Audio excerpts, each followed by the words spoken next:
Hi, welcome to What's Hot in Hamilton. My name is Ryan. And I'm Adam. Today we have two very important people with us. The cause is Concerts for a Cause. Welcome, Amanda and Shay.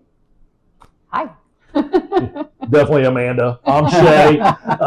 Yeah, we're happy to be here. So Amanda, your daughter Bryttan was diagnosed at age 11 in December of 2020. So part of the journey over the last 5 years was creating Bryttan's Battalion. Can you tell us a little bit about that and how that came about?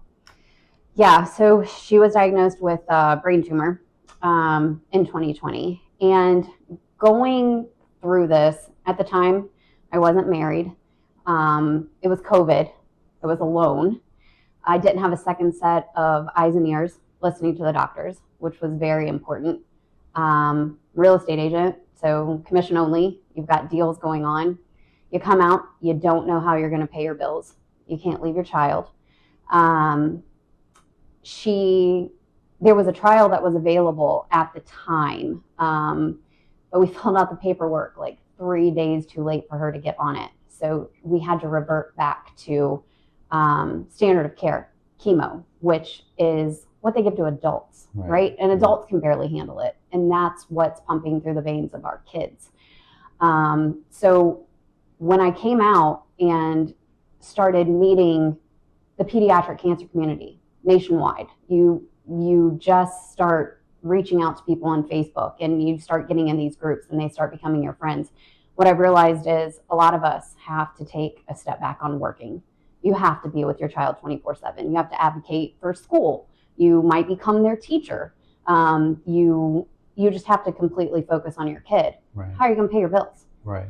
There's foundations out there, but there's not enough. And then when I start thinking about everything that came along with chemo, I mean, we signed the paperwork 3 days late for a trial. There's not enough trials going on. There's not enough research that's given to pediatric cancer to be able to keep our kids from avoiding the toxicities of standard chemo. And I also thought it was my way to give back. I'm at home 24/7 with my daughter. My head is going. I've now become an oncologist. I've now become a full-time caregiver. I've now become an advocate. I've now become a teacher. I've now become all these different things, a doctor's assistant, and I needed something to keep myself busy. And I knew that the importance of the foundation are so needed. Right. I mean, these foundations are how we pay for research for them. So I get this wild hair and tell my husband, I want to start a nonprofit. Of course, he's like, okay, whatever you want to do, let's give back. And now here we are. And they're really that strict, a 3-day? You missed it by 3 days. Yeah, so what happened was she got diagnosed on December 5th. She had brain surgery on December 9th. And we waited for pathology and everything to come back. And of course, it was delayed because it's over Christmas. And if you've ever been in the healthcare world, nothing happens over the holidays or on a weekend, mind you. So it took forever for pathology to come back. And I sat down and signed the paperwork. And we were still hospitalized. We were hospitalized for 40 some days in a little cafeteria with her oncologist because she had this BRAF V600E gene, which they had inhibitors for, right? If that's what's driving your tumor. That was the newest thing out. And when we signed it and he went to put her in it, they had already closed the trial. They can only take so many kids and so many things, because they're monitored and all of these things in order to be able to get it through the FDA. But then we were left with putting a port in and going through the chemo. Yeah. And how did she react to that? Oh, not good. No kid reacts good. Bryttan is just overly sensitive. So she started on carboplatin and vincristine. And we would go to the Liberty campus every Tuesday. And she, after 2 or 3 infusions, 15-minute infusions of vincristine, she started feeling tingling in her legs. And so I went to an oncology appointment and I told my oncologist, she's starting to feel some tingling. He told me to let her know. And he was like, well, she's okay. Well, the next appointment, the night before, she couldn't walk to her bedroom. She lost the use of her right hand.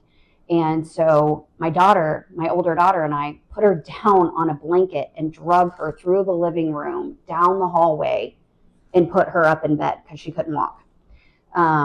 Took her in a wheelchair, and thank God we had the oncologist that we had, because he failed her on that chemo. And then we were able to get this drug that was in trial under compassionate use, right? But we had to follow the protocol. Right. We had to follow the steps to get there.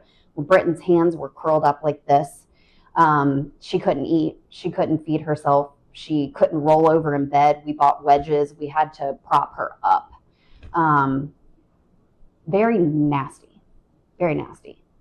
She was put on gabapentin for a long time, and gabapentin knocked her out. I pulled her off that because during brain surgery, where her tumor is in the hypothalamus. So it created a lot of endocrine disorders, right? So she now has this very rare disorder called diabetes insipidus. It's not sugar, sodium. So you have to drink so much to keep yourself hydrated, but you have to take this medicine because, if too much comes out, more than you've drank, then you're dehydrated. So we take this medicine for her kidneys to kind of hold in everything that she's taken in. But at that time, it was very uncontrolled because the brain was inflamed and angry. And so we were constantly in the hospital on IVs, but gabapentin made her sleep all the time, so she couldn't drink. So we had to get a G tube. And I mean, it's just been, it's been a lot. And honestly, my daughter has a lot of things that have happened to her throughout this that, but when I look at my daughter's story compared to some of the stories that are out there with families that I've paced the floor talking to, with parents, my daughter's been blessed, and she's still had a very, very hard road. Right. So we basically need prevention, early recognition. We have it for adults. Right. We have all these screenings. These kids, it's too late by the time they find something, and we need funding for research. And, we need less toxicity, and we need help families pay their bills. Right. That's what our community needs. Yeah. So. And that the diabetes insipidus, my youngest nephew got diagnosed with that a couple of years ago, and that's like that side of it. I understand that side of it, and what my sister like. It still controls our life. Yeah, it does. Yeah. Yep. It controls your life. Your sodium goes too low because you dose at the wrong time, and very, very dangerous. But if it goes high, very, very dangerous. Yeah. Seizures. I mean, not too long ago, Bryttan's sodium flew through the roof, and she was hallucinating, seeing things. I mean, it's very, very complicated. Yeah, and scary because it's so sensitive. Yep. Yeah.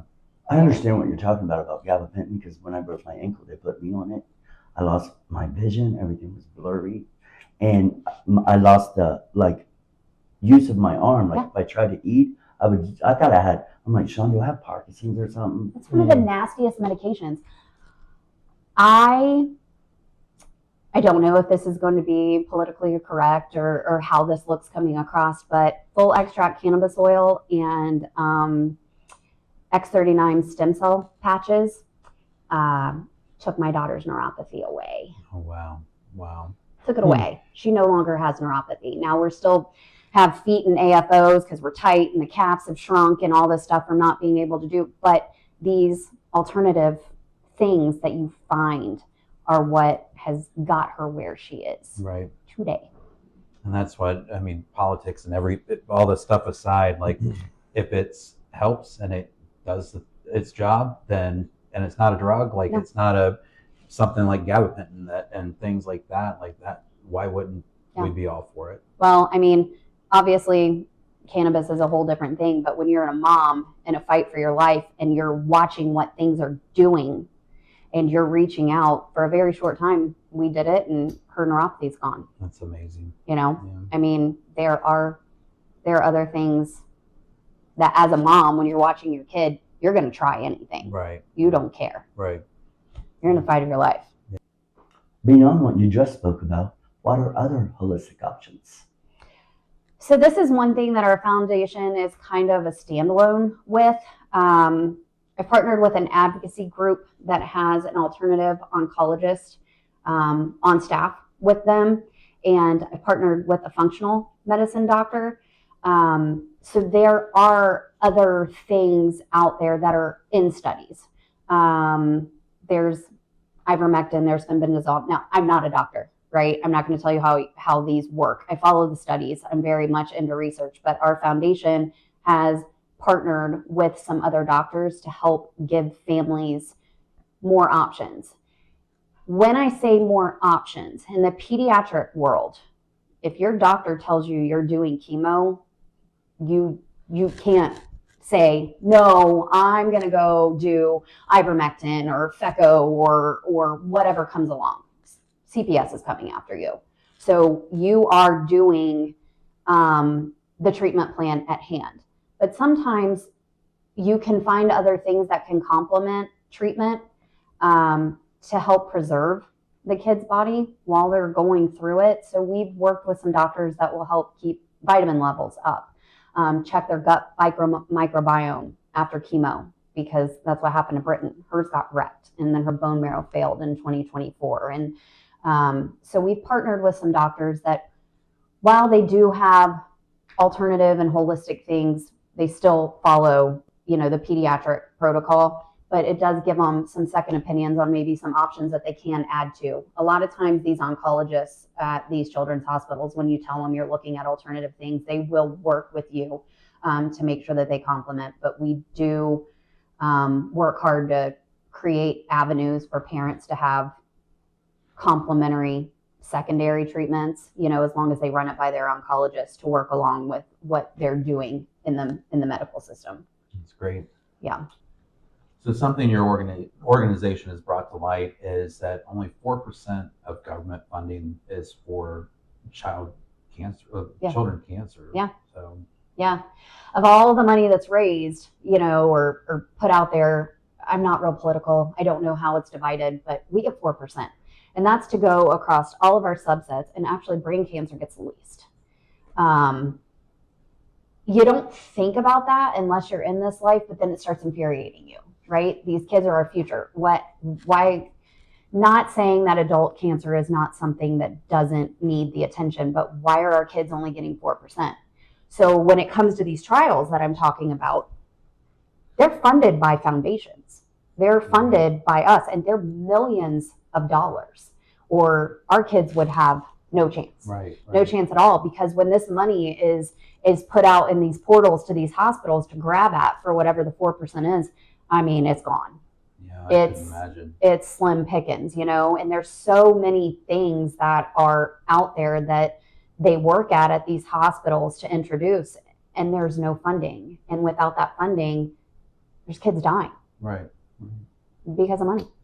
Just because of percentages and a spreadsheet. Just because that's how the funding goes. Right. And they say it's rare. It's not rare. Diagnoses are actually going up. It's not rare, but less children get diagnosed than adults. So that's why they consider it rare. It is not rare. Right. And I never thought about it, right? Never thought about it. But the second it hits your house and you start meeting hundreds, thousands of parents across the United States, you realize this isn't rare. It doesn't have the awareness, it doesn't have the financial backing, doesn't have the right people to care and push it forward. Like, I just helped with a huge group across the United States of bereaved parents pass or advocate to pass something into law to where we actually get funding now, and there's perks for the pharmaceutical companies to pick up drugs for pediatrics. They haven't wanted to touch it. There's no money in it. So we just got a big bill passed. Also, these kids get on Medicaid. Part of this bill was, let's say someone lives in Arkansas and Cincinnati Children's has what they need, but they're on Medicaid. It doesn't cross state lines. Right. So your kid can't, and one of the best hospitals. Mm-hmm. So part of this bill was getting it passed to where Medicaid can cross state lines to help save our kids. It's just, it's nasty the way it goes. Yeah, and like you said, you don't think about it until it's your house. Right. No, and here's what I tried to to think about when I'm talking to people, when I'm asking for sponsorships or when I'm trying to talk to them. It's not a St. Jude commercial, right? Nobody wants kids to have cancer, but the St. Jude commercial comes on. Oh, that's sad. You can turn it. Well, cancer doesn't discriminate. It could be your kid, your grandkid, your nephew, your niece, your next door neighbor that you're so close to that you grew up. It does not.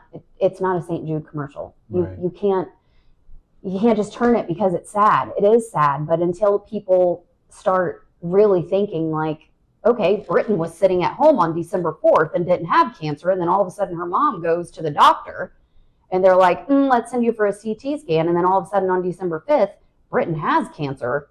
It can happen that fast. And then you're in surgery 4 days and later. then you're forever changed. Right. And this 4% that you're talking about, what you go through, like from the 4th to the 5th, turns your whole life upside down. And your only focus should be able to be a mom and be there with your child. Everything should be paid for. But you can't, because you got to pay your bills. Right, but it should be covered. And then, but it's not. And then you need to worry about, okay, my child has a mutation that can't get, somebody's got a drug, but it can't get funded. Right. So that's where us foundations step in.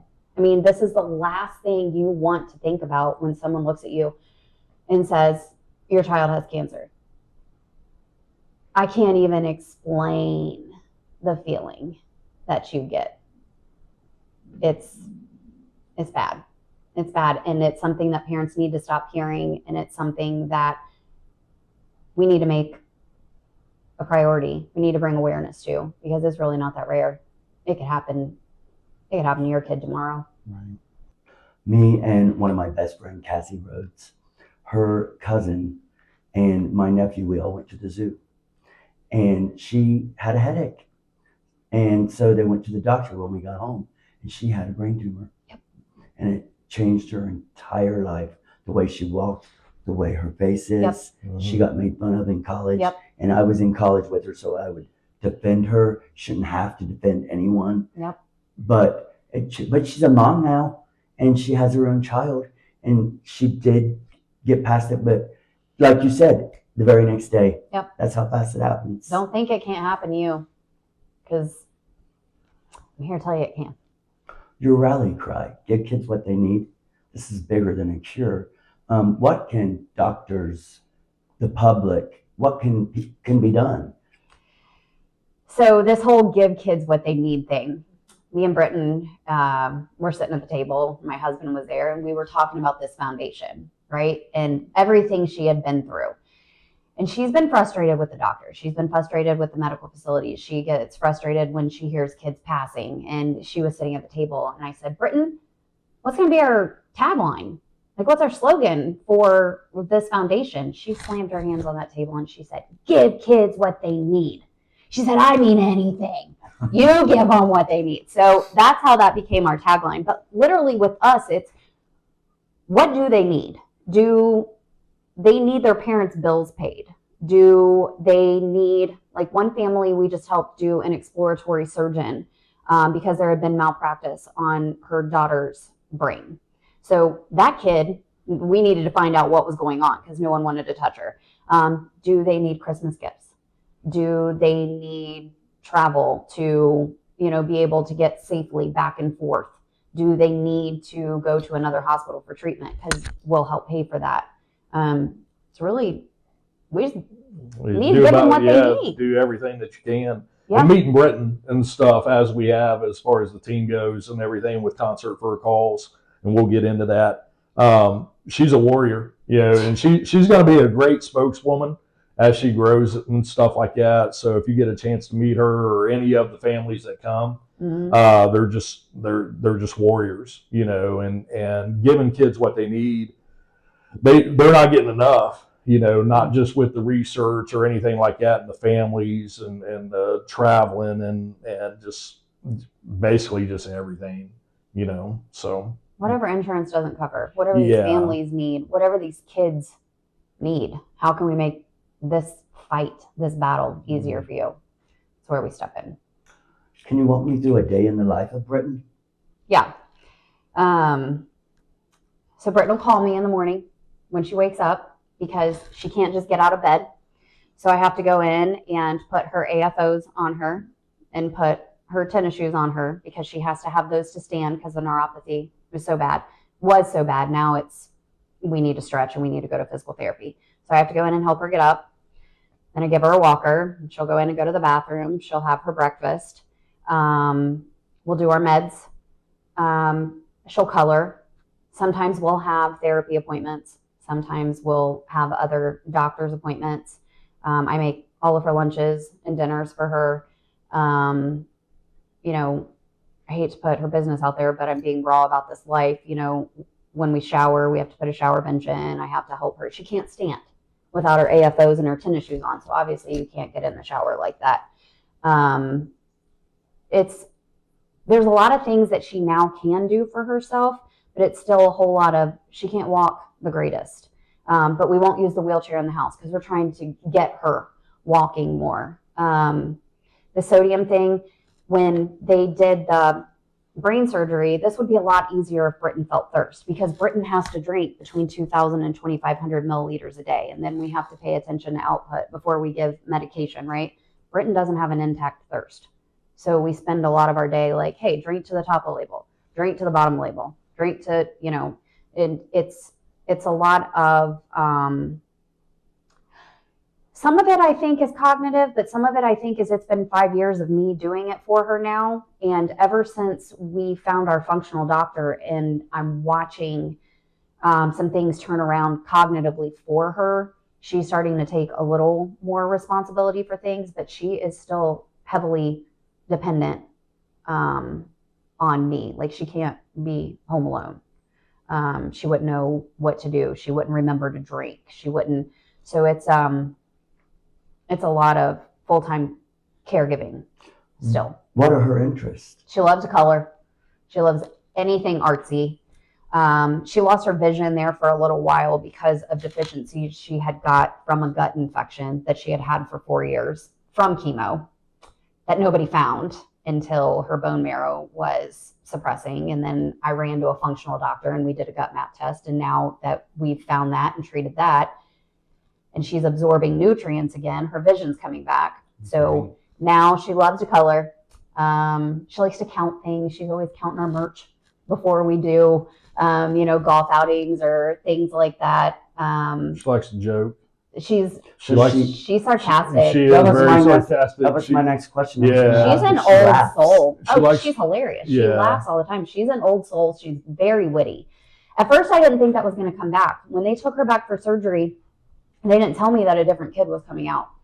So I had this weird kind of mourning for years, right? I'm mourning a child that's still alive. Like, how do you deal with that? That's just horrible, right? But then since we've cleared these gut infections and since I'm watching that kid come back. She's goofy. She's sarcastic. She's a character. Yeah, my aunt was actually a teacher Yeah. when she was, what was that, 6th grade? Yeah. And Fairfield and New Britain. And in a small kind of circle of stuff, when we started posting, we started talking to the people about, the concert and partnering with Bryttan's Battalion. My aunt reached out and was like, I know her, and she was spunky. She was a great, and then, the whole staff went through, her being pulled out of school and everything and stuff like that. So she loves shooting videos. She's doing great on videos and promotion. Yeah, I've been watching So them. yeah. You mean like TikTok? No, like on Facebook, real. No, but I mean, promoting Bryttan's Battalion, the concert that's coming that we're doing, and and everything and stuff. She's doing great. What's her favorite color? Green. She got green wheelchair. She got green blanket. She loves green. So let's talk about how the community can step up and help with this cause. Well, you can attend our fundraisers. Already signed up. I'm already signed up.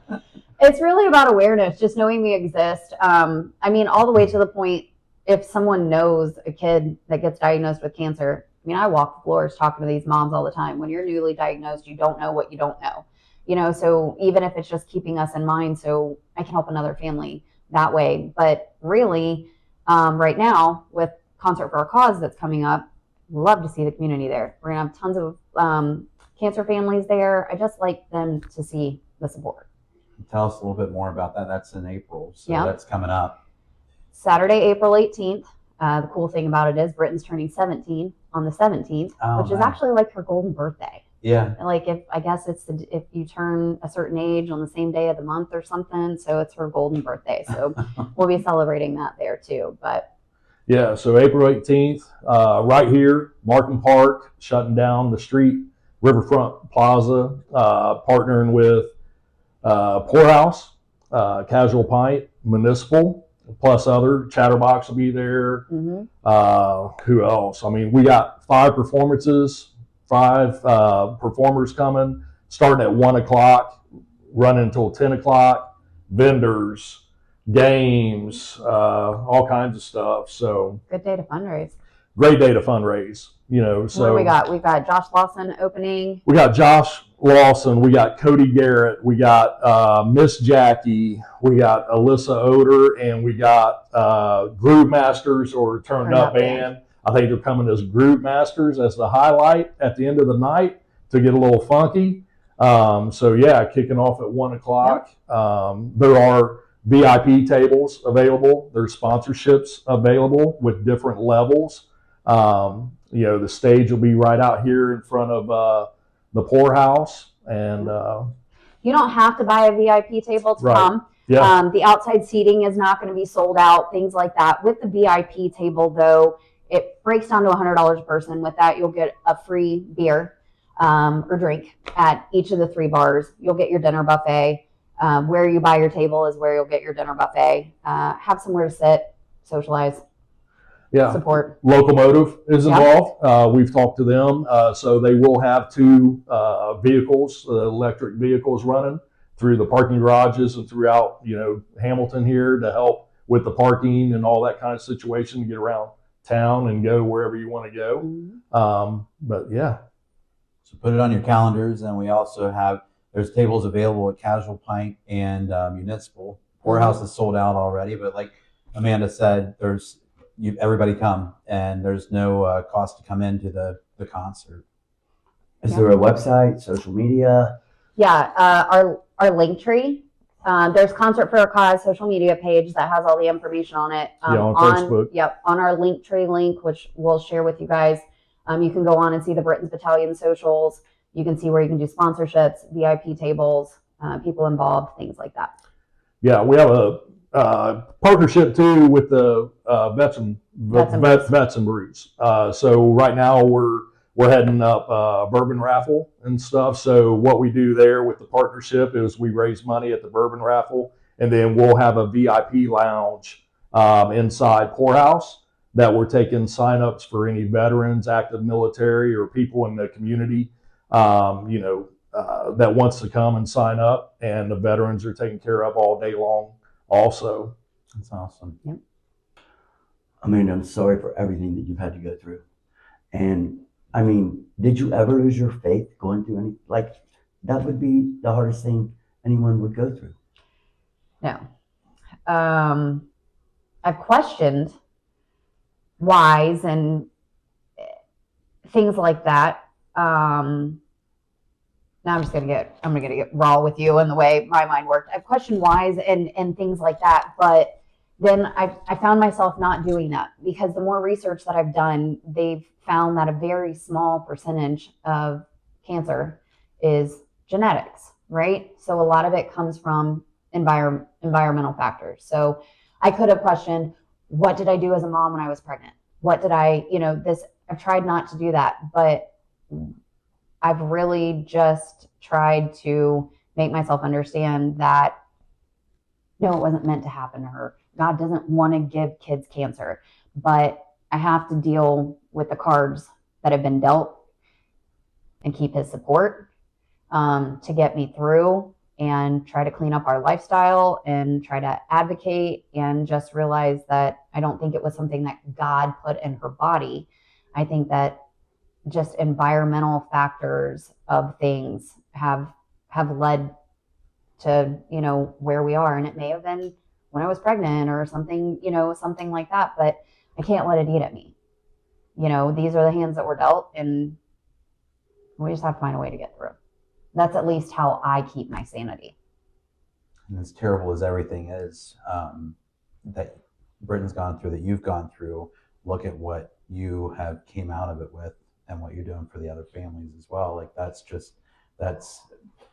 say keeping your faith. I'm a man of faith. Like everything is in the plan. Like everything happens for a reason, and for what you're doing for the other families and helping and making the awareness there. Like that's huge. See, I've kind of got away from that everything happens for a reason thing, because that started driving me nuts too, because I'd watch these kids pass away and talk to these parents, and I'm like, there ain't no reason.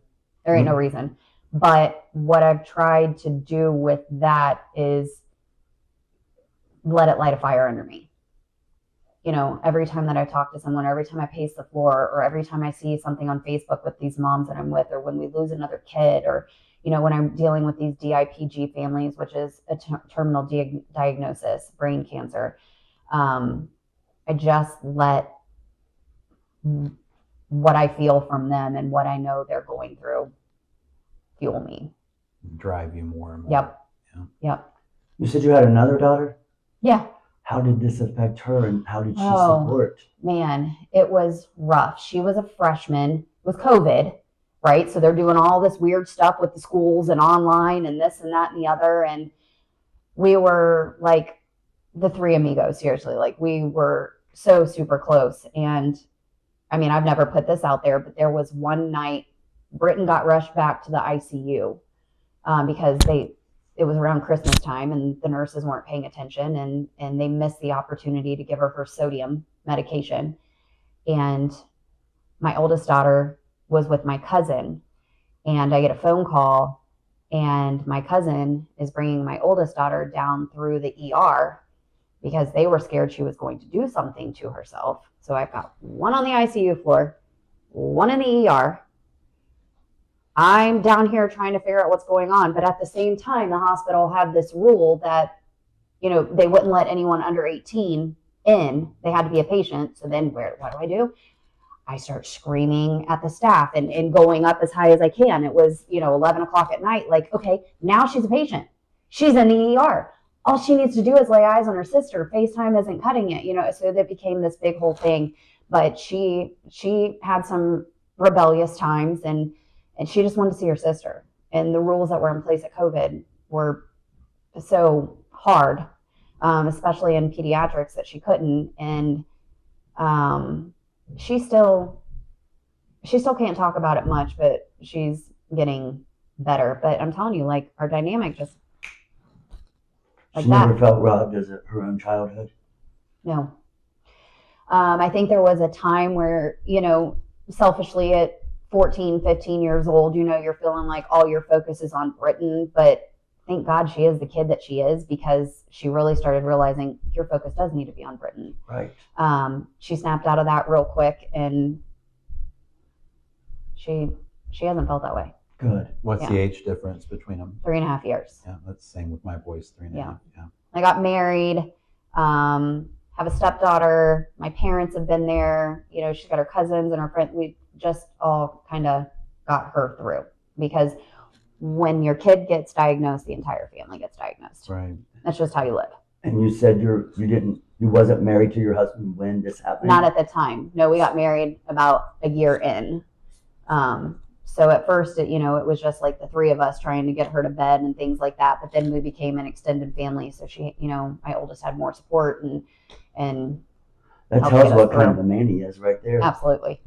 He was, me and Sienna drug her to bed one night, and I told him that. And after that, every single night until we got married and he moved in, he came over and put her to bed for me. Amanda, you're still human. You want to go out to dinner or go dancing with your, do you ever feel guilty? How do you separate it? No, I feel guilty leaving. It's not that I feel guilty leaving Bryttan. It's just that there's so many medical complications that sometimes it's hard to get away. But him and I every night are on the couch with Bryttan watching our shows and this and that and the other. He knows that I have a hard time getting away, and he doesn't have a problem with that. This is our life. This is what we do, and one day we'll have time. Right now, we just have other focuses like our kids and careers, and we don't need much. We're simple. So April 18th is the big day. So tell us about we have the VIP tables that are still open, and for $100 you get dinner, drinks at all 3 establishments, and the concert. So tell us where we have some tables left at. We've got tables left right now at Caswell Pint and Municipal. It literally breaks down to $100 a person. You get 5 bands. You get a dinner buffet. You get 3 free drinks. You have guaranteed seating. I mean, it's no brainer, right? Yeah, No brainer. No brainer. We need you to buy them. Yeah. And all money raised will go to Bryttan's Battalion and helping families with pediatric cancer, expenses and research. Yep. Get out there, Hamilton. Well, Shay, Amanda, thank you both for coming in and telling your story and just telling us about the Concert for a Cause and how passionate you are with that, and just the journey you've had the last 5 years and Bryttan has had and the whole family has had. Yeah. So I thank you for sharing your story and coming on today. Awesome. Thank Yeah. you. Thanks for having us. I didn't know you before this show, and leaving here, I feel like I know you. Right? Yeah, Kind of share some personal information. yeah. You're good. You're good people, We try. Thank you. and I can't wait for the event. And I hope, in some small way, Hamilton, what you've just witnessed and heard, you want to help in some way, just in any way, just help. And show up. Yeah. Yeah, so you can find us on Facebook, Concert for a Cause. We got a link tree, but Bryttan's Battalion page and everything. We have a hefty goal that we put out there as a team and a group. Should we announce it today? Or? Oh, yeah. We're trying to raise $50,000. Well, That's our And I'm goal. hoping We we should blow that double out of the Yeah. water. So Yes. we're I'm coming hoping. to Hamilton has opened their arms to us. Everybody's been great so far. Venues, you guys having us on here, other posts and followers, influencers, everything. Just push it out. That's all we can do. But as a group and as a team, we're excited to be down here. We're still putting pieces of the puzzle together behind the scenes. We do have a sign-up genius too. If we'll share that with you guys for volunteers. If anybody needs volunteers or community service hours or anything like that, we can give them that. But we're going to be here at 7 a.m. that day, April 18th, and probably be here until past midnight. But the party starts at 1 o'clock. Rain or shine. Rain or Bring a shine. poncho. Yeah, and open to the public. Yeah. It is open to the public, so come on out. And we'll put the links to everything on Awesome. on our social media and on the post as well for the show.